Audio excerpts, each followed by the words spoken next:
back, everyone. We want to make sure that we are staying on task here, so we want to get to some yes or no questions for you pretty quickly. Yes or no, would you encourage the Attorney General to sue the federal government over the Trump administration's so-called gag rule on abortion? Derek? Yes? Yes. It's a yes from all four, okay. Now, yes or no, do you support an Olympic bid that doesn't include taxpayer money? Does not include taxpayer money. John, this is a question that lends itself to a whole lot of criteria And we'll get to around what that bid would look like, and would it be good for the people of this state? As long as there's no taxpayer money involved, do you support an Olympic bid? Plus investment in housing and infrastructure. You want a little extra? That's not the only criteria. I'll say no, I don't think it's possible without taxpayer risk or taxpayer expenditure. So if they're not charging you up front, they're going to put taxpayers at risk to cover the deficit. So I'm going to say no. So, yes or no, do you think voters should have final say on whether Colorado should submit an Olympic bid? Yes. Very good. One more yes or no question. Nathan Dunlap is behind bars for one of the grisliest crimes in state history. He was sentenced to death. Governor Hickenlooper stayed his execution. Yes or no, do you agree with the governor's stance? No. No, and there's more to talk about with that, John. I would repeal the death penalty. I don't think it's appropriate to talk about a particular case when none of us up here review the facts of the case, which I think Governor Lynn may be. I answered no. Yes. Do you support repealing the death penalty? Absolutely. And now we'll go to a campaign finance question. We are seeing big money spent in this primary, and this could be the most expensive governor's race in history. We have a question for each of you on campaign finance. Mr. Polis is spending millions of his own money. Jared, do you have to be a millionaire to win the race for governor? I sure hope not. Most of the people up here are probably millionaires. I know a couple of them put their own money in, others have out-of-state millionaires.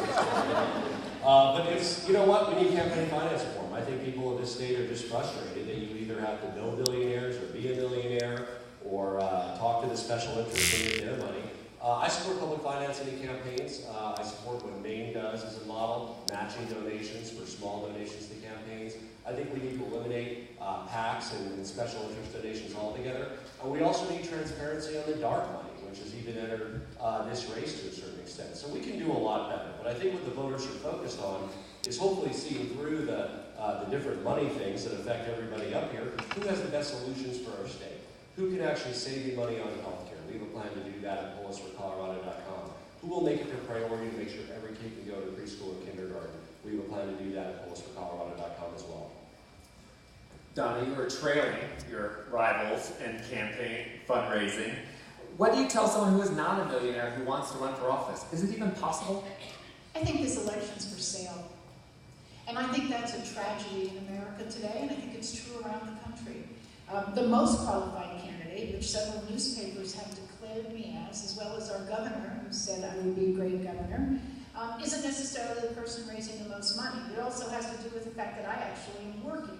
And so the time that has to go into raising money, campaign, is pretty onerous. So I actually would support limits on campaign contributions, both individual, as we have now in Colorado, as well as an aggregate. And quite frankly, I'm also not raising dark money or soft money or whatever we want to call it, because I do think that interest groups, and that can be individuals or organizations, want something back when they give you money of $1 million or more. You say this election's for sale. Who's trying to buy it? Oh, I think individuals are trying to buy it for themselves or for other causes, or for their furthering their careers. I don't have a plan like that. I'm here because I care about hardworking Coloradans. It's not about money. Carrie, do you believe Jared Polis is trying to buy this election? Sure. He's sure spending an awful lot of money. Congressman Polis has spent more money in this race than all of the candidates combined spent in the last governor's race. This election, this campaign, is exactly what is wrong with campaign finance in this country. We've got somebody self-funding their campaign who's not subject to any limits, spending millions of dollars. We've got another candidate in this race who's getting $1 million contributions from people from outside of Colorado. They don't live here, and they're getting $1 million contributions in this race. I sure hope we never get to a place in this country where only millionaires and billionaires and people who are friends with millionaires and billionaires are able to win elected office. Real quickly, what would you do about it? What policy changes would you put in place to prevent this from happening again? Well, we need to see the entire campaign finance structure change. I would support publicly financed campaigns. There are some states that are making real progress in getting dark money out of elections and equalizing, leveling the playing field. What we want is for the voters of the state to get to know us, to hear our vision for the state and why we're the best person to lead this state in the years ahead and not get drowned out by all these out-of-state millionaire dollars and dark money in the race. Mike, you've had many wealthy donors donate to support your campaign or other committees supporting your campaign, including former New York City Michael Bloomberg. What will you get from these billionaires if you win? What will they get from you, that is?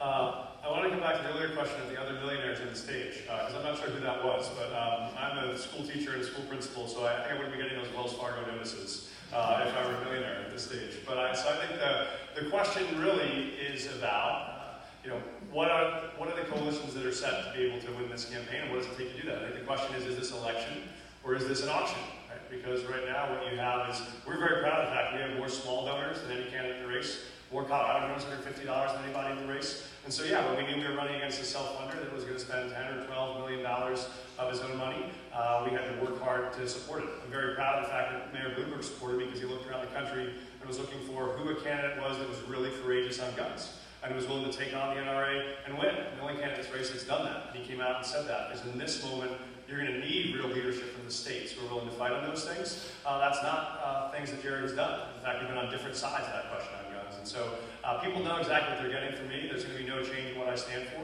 But we do have the largest number of small donors, and I'm very proud of that. A number of these billionaires donating to your campaign support more charter schools. Will they get more charter schools if you are elected? That's not accurate, actually. A number of the supporters of mine are supporters for different reasons. Mayor Bloomberg because of guns, others because they support the resistance against Trump and want strong, courageous governors who can fight that effort. And so I've been very clear. I worked as a teacher and a school principal in district schools, and the only one on the stage who's been a teacher and a principal, who's sat in the office with kids whose parents are getting deported. And so I've said I'm going to fight for high-quality schools all across the state. I think charter schools ought to play by the same set of rules as district schools. But the real challenge we have to solve is how we actually get the resources we need for all schools in Colorado. Because right now what we know is they are dramatically underfunded. And if we don't get those resources, parents don't care what type of school they send their kids to. They want to know that their kid's not one of 37 kids in the class, and that's the problem Colorado's got to solve, and that's the one I'm committed to solving. Mr. Polis, I want to give you 30 seconds real quickly here. Will you agree to any cap on your own personal spending in this election? When I started this race, I wanted to spend the time hearing from actual Coloradans, not millionaires and billionaires. We've had over 200 free meet and greets in every corner of this state. And to me, that says a lot about how campaigns should be run. Candidates shouldn't be forced to either be wealthy or spend time with 10 millionaires at a Denver steakhouse every night trying to raise the funds they need to compete. That's why I know we can do better, both as a nation, where I've sponsored a comprehensive campaign finance reform nationally to help get money out of politics. And yes, Colorado can lead the way. All right, let's move on. Kerry Kennedy. Because I think the challenge is if you're going to advocate for campaign finance without yourself stopping funding your own campaign, that just means that you can buy in while no one else can raise any money. So I think that you ought to be able to... Mike, look, if you didn't have all these out-of-state donors, I wouldn't have needed to put in my own money to keep up with you. So, that's it's money begets money. You got to compete to get your message out. You don't have to compete. You put in $12 million of your own money. What are you at 8? You're at 7 or 8. Then you want no one else to be able to raise money. If you want to lead that way, you should lead by refusing to give yourself $11 million. This is exactly what's hurting our democracy. All right, let's move on. Kerry Kennedy, you have refused to disavow the negative advertising run by the teachers union on your behalf. You can coordinate donors with the teachers committee, so why haven't you told your donors not to contribute to them anymore if you believe in a clean campaign? And I think we're all disappointed by the amount of negative ads in this race. Congressman Polis is spending tens of millions of dollars attacking me up on the airwaves. When that contrast ad came out, that wasn't put out by my campaign, it was put out by an outside group, I condemned the negative tactics publicly. I publicly called for those groups to stay positive, and the ad has come down. But it's also important to realize that the reason the teachers ran that ad is because Congressman Polis has been trying to fool voters about his record supporting vouchers. And they needed to put out an ad to clear that issue up. It is clear, Congressman Polis, we know you don't support vouchers at the federal level. You voted against it in Congress your entire career, but you wrote an editorial supporting state legislation that supports using public taxpayer money to send kids to private school, and you stood on stage next to me 2 weeks ago defending districts' right to use vouchers. So the teachers have a legitimate issue to bring up in this race, and we need to defend their right to bring it up. I did condemn their tactics. Let me be clear. Again, more of these false, misleading attacks from Kerry Kennedy. I oppose vouchers at the federal level, state level, and the local level. I supported the recall of a pro-voucher Jeffco board. I supported anti-voucher candidates all over our state. As governor, people of Colorado will know that I will oppose diverting the resources we need in our public schools into private schools. I always have, and I always will. Kerry Kennedy was the lobbyist for the organization that was pushing vouchers in the early 2000s. Now maybe she's had to change her part and opposes vouchers and will join me in preventing the privatization of our public schools.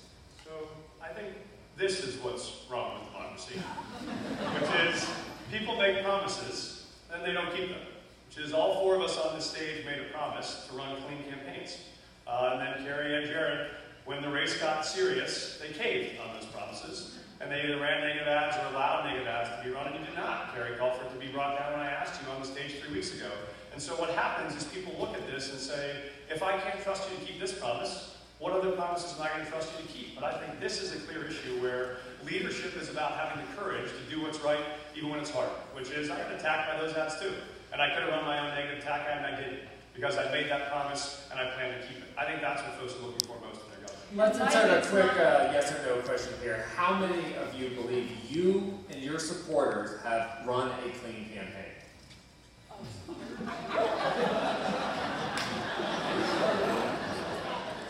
And Don, let's let you have a say on this, Don. Thank you. So, you know, this is the second, maybe the third time we've gone through this. And I think this is a differentiating conversation about why I'm running for governor. Okay? Because I'm not a professional politician. I'm a workhorse and not a show horse. I have the experience. I'm a fighter, but I fight clean. And I fight for hard-working Coloradans. I've done this my whole life, whether I'm fighting here or in other places. This doesn't belong here. And I would stipulate that everybody this side is running some degree of not a clean campaign. I won't say dirty. And I think that's not what we want. We want a statesman or stateswoman, because look what we're experiencing in Washington, D.C. with our president. Turn the other cheek, move on with the business that you have to do. But let me just ask you very quickly, you are also trailing the others in fundraising, so what do you do? What do you tell someone who's not a millionaire, for example, and wants to run for office? Is it possible? I would say it's hard. I would say to anybody who's considering this, it's probably one of the hardest things I've ever done. And I've raised 3 kids on my own, climbed all the 14ers. This is a tough thing. But if you believe in what you stand for, you stick with it. Because at the end of the day, the decision on this race is made sometime late in the night on June 26th. And we still have a lot of undecided voters who I suspect aren't liking some of the things they're seeing on this stage. Let's move on to a different topic. All of you have said that teachers in our state need to be making more money. Statewide, the average teacher's salary is about $52,000. What do you believe teachers should be making? What should the average teacher's salary be in Colorado? Mike, we'll start with you. I think what matters here in all questions is both what your plan is and how you actually intend to get it done. You're the only one that's come out with a clear answer to this. So I do think that teachers are underpaid right now, and I think we're going to have to pay them more to be able to retain and keep talent. And I think we have to start by being able to be competitive with other states that surround us. What we know right now is we're losing teachers to other states where $2,000 or $3,000 or $4,000 per year makes a huge difference. And we know we're losing teachers dramatically in rural areas of the state. So we have to provide additional incentives. So what I would do is with this table reform, put $100 million in the teacher pay. That would have to be a state-level stipend because we don't control local school districts' teacher salaries.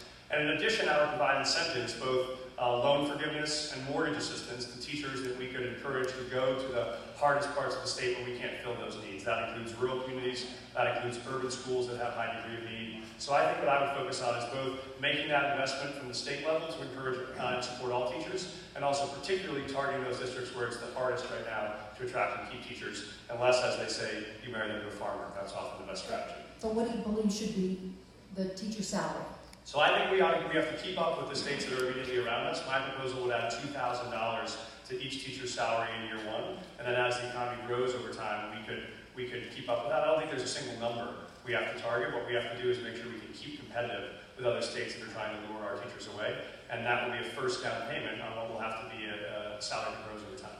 Jared, what's a livable wage for a teacher in Colorado? You know, it's not just about the average wage, it's also about the starting wage, and it's also about disparities. I'll give you the example of a district I've been honored to represent, Loveland area, Thompson School District. Starting salary in Thompson School District for a teacher, about $32,500, $33,000. They're bordered by St. Vrain on the south, Cooter in the north, both around $38,000, $39,000 starting salary, all within about a 15-minute commute. So we have these enormous disparities in our state, in addition to the overall lack of pay. How do we attract teachers to serve in our underserved rural areas? We have a plan for loan forgiveness at polisforcolorado.com to provide an additional incentive for teachers to be able to teach in some of our most underserved areas. Now, over 70% of the resources that the state gives school districts reaches the classroom through smaller class size, through teacher pay. We all know the governor doesn't set the pay scale for teachers, districts do. But the more money that we're able to get from the state, and it'll be my priority to get the state legislature to increase education funding, most of that will reach teachers, and I'm not afraid to tie in those additional funds to teacher pay and to reduce class size. How much will teachers make under your plan? How much of a raise will they get?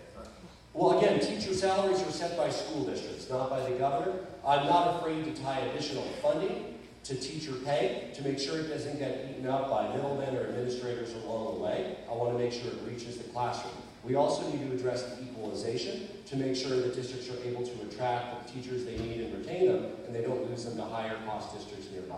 Thank you. So no specific number for salary. Every district sets their own, and again, the more we're able to give the districts from the state, the better they'll be able to pay teachers. The DPS starting teacher salary is what, 41? Again, we look at the long-term salary as well. We need to be more competitive and pay teachers better to attract and retain the very best teachers for our kids. Because the most important thing for any kid in the classroom is their classroom teacher. Thank you. I'm going to be direct again. I think the important question is not average, it is starting. And so I would support a minimum starting salary of $35,000 for every teacher. Now, there are some districts that are already higher than that, partly because of the cost of living and partly because of their ability to increase their property taxes. But there's no question that a $35,000 a year salary for somebody who comes out with a bachelor's degree and sometimes additional teaching credits is in order. The second thing that I would support is a differential for teachers in rural school districts. In this year's budget, with the collaboration with the legislature, we did put more money into rural school districts. But interestingly enough, teachers often say, it's not my salary, it's about some of the other things that impact me. Those can be working conditions, that can be teacher development, it can be the conversations we had before about mental health and other support in the classroom. So we not only need to invest in a higher starting salary for teachers, but we also have to invest in their own development and their sense of wanting to stay as teachers for a whole career. Thank you. Carrie, you have the teacher support. Will you make us the #1 state in the nation for teacher pay? I'd like to make it the #1 state in the nation for teachers. And yes, that includes raising their pay. We need to pay teachers a professional wage. We need to pay them a wage that allows them to support their families on a professional salary so they can support their own children. It's shameful that we're far below the national average. We have school districts in this state that starting or average teacher pay is only around $30,000 a year. That's for people who've been teaching for a decade, who have master's degrees. That That's not a professional salary that supports them. So we need to raise teacher pay at least to the national average. That is about $8,000 more a year on average. But I think we need to be above the national average. And the way we recruit top talent into the classrooms in our state to give our kids the skills and tools to compete in this economy that we're building here is to recruit top teachers and to support top teachers here in our state. I met with a teacher down in Durango who is looking at driving over the border to New Mexico because the school there is going to offer her $20,000 more a year for the exact same job. And you know what? In tears, she told me she's so committed to her kids in her school, she doesn't want to leave, but she's torn because she wants to give her own kids opportunities. Thank you. They should never be forced to make that choice. Thank you. Now, I have to tell you that we have to end this debate on Denver 7 a minute early because there is severe weather in Colorado right now. My announcement will be coming up on Denver 7 here in just a moment. We are taking this debate to Facebook Live. I hope you'll join us there after this brief break. We'll be back on Denver 7 at 6 p.m. tomorrow night with the Republican candidates.